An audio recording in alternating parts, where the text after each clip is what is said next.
Бірде атақты Бауыржан Момышұлымен белгілі ақын Қалижан Бекқожин қатты ренжісіп, көпке дейін сөйлеспей, сәлемдеспей жүріпті. Күндердің бір күні жазушылар одағында үлкен жиын болатын болып, ақындар мен жазушылар алдыңғы қатарға жайғасады.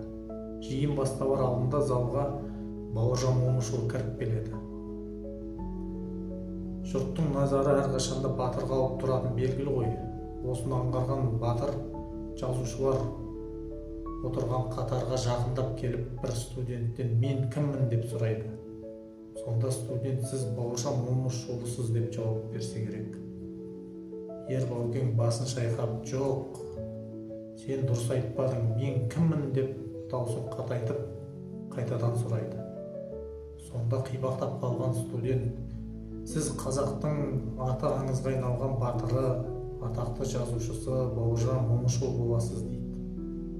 Сонда Ербаукен басын шайқап "Сен тағы да дұрыс айтпадың, мен қазақтың белгілі ақыны Қалижан Бекқожиннің ағасы боламын" дейді. Сол кезде 3-4 жазушыдан кейін отырған Бекқожин орнынан атып тұрып "Ағатай, айып менен, кемшілік менен кетті, айыпқа бұйырмаңыз" деп жүгіріп кеп қапсыра құшақтаса керек. Міне бұл да Бауыржан Момышұлының дархан көңіл асыл қасиеттерінің бірі. Енді бүгін міне 24 желтоқсан ақиқат пен ерліктің, адамгершілік пен тапқырлықтың, өжеттілік пен ерліктің туын көтерген Бауыржан Момышұлының туған күні. Биыл Бауыржан Момышұлына 115 жыл толып отыр.